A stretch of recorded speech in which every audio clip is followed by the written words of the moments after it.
Good morning all of you. आज अपन पढ़ेंगे social and politics life का क्लास 8 का चैप्टर 1 अवर कॉन्स्टिट्यूशन। इसके अंदर अपन ने पहले टॉपिक में बात की थी कि फेडरलिज्म क्या होता है, फेडरलिज्म कैसे वर्क करता है और कैसे वो पावर्स को डिस्ट्रीब्यूट करता है। तो अपन उसका एक क्विक रिवीजन कर लेते हैं कि फेडरलिज्म होता क्या है। फेडरलिज्म वो होता है कि कॉन्स्टिट्यूशन के अंदर फेडरलिज्म एक इम्पोर्टेंट एक फैक्टर होता है।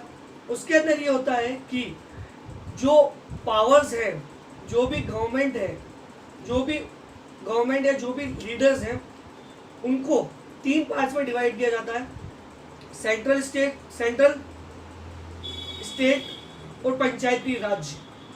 इसके अंदर क्या होता है कि जो सेंट्रल जो है वो दिल्ली से वर्क करती है और सेंट्रल गवर्नमेंट के लिए ये पॉसिबल नहीं है कि एक इतने बड़े देश को संभालना, जिसके अंदर इतने तमाम तरह की कम्युनिटीज रहती है, अलग अलग तरह की कम्युनिटीज रहती हैं, उन सब की प्रॉब्लम्स को देखना, सुनना और सॉल्व करना एक सेंट्रल गवर्नमेंट के लिए पॉसिबल नहीं है।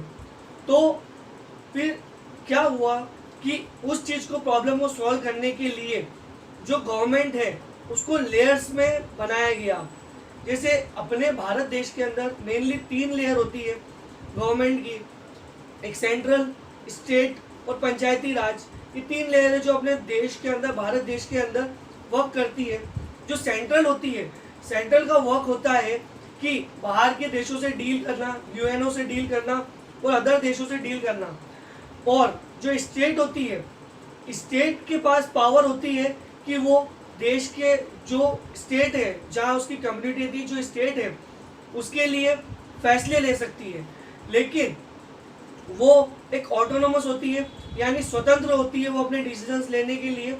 लेकिन परंतु कुछ ऐसे मुद्दे होते हैं जो नेशनल मुद्दे होते हैं, उस पर स्टेट अपना फैसला नहीं ले सकती है, उस पर केवल सेंट्रल गवर्नमेंट ही अपना फैसला ले सकती है।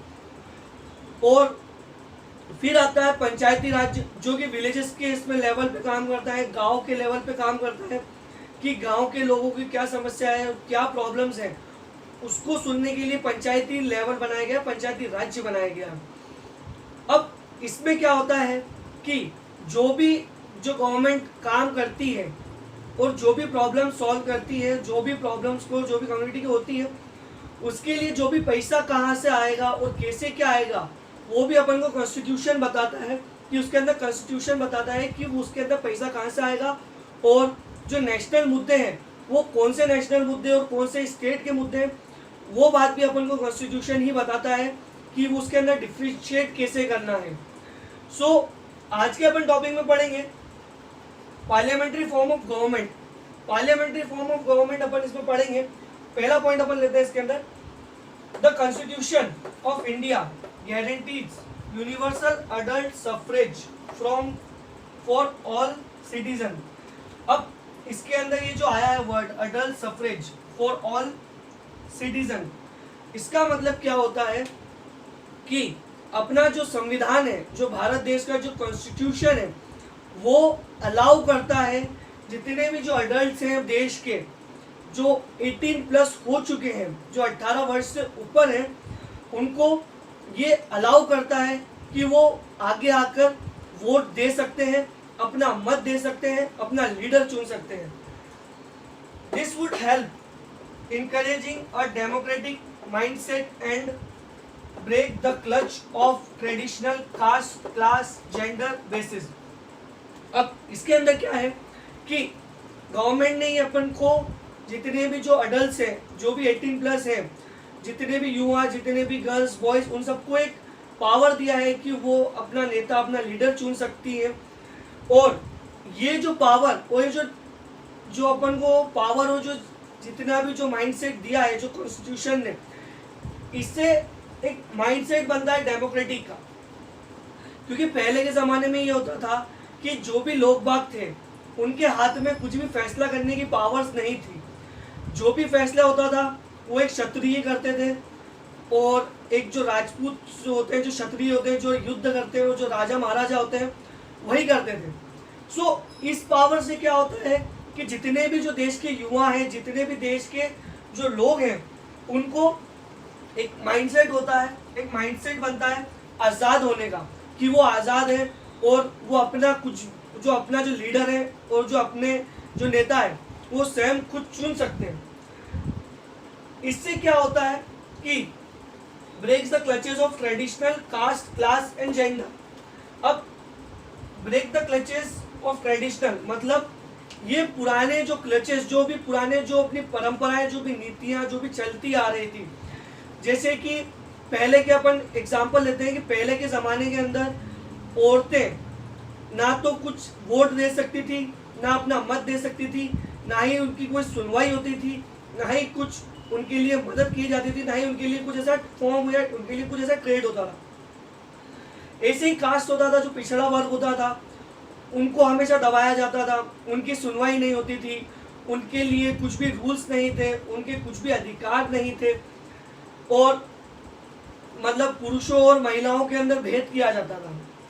लेकिन जब से कॉन्स्टिट्यूशन बना है, कॉन्स्टिट्यूशन ने अपन को ये पावर्स दी है कि जो एक कास्ट है, जो महिलाएं हैं, जो भी भेदभाव है, इन सबसे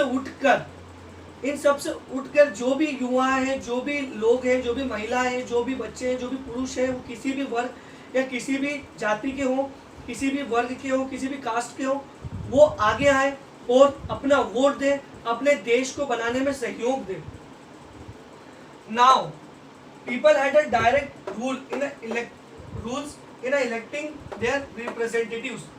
जो अपन ने बात करी कि आज की तारीख के अंदर जितने भी जो देश के युवा हैं, जितने भी जो देश के लोग हैं, भले के जात पात को छोड़ के जो भी जात पात थी वो सब खत्म हो चुकी है।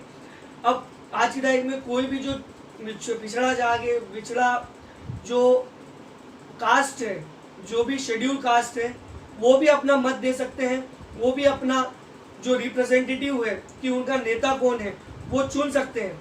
उनको आज की तारीख में सभी को समानता का अधिकार है। Also every citizen of the country representatives of her his background can also contain in election. अब इसके अंदर क्या कहा है कि पहले के ज़माने में मैंने जैसे आपको कहा था कि जो क्षत्रिय होते थे वही सबका फैसला लेते थे, वही सबका रिप्रेजेंटेटिव बनते थे, वही सबका मार्गदर्शन करते थे, वही जो अपने देश के जो रूल्स होता है उसके लिए करते थे। राजा महाराजाएं जो थे वो अपने ही शासन चलाते थे, वो अपने ही रूल्स चलाते थे, अपने ही उनके अलग नियम कायदे कानून थे।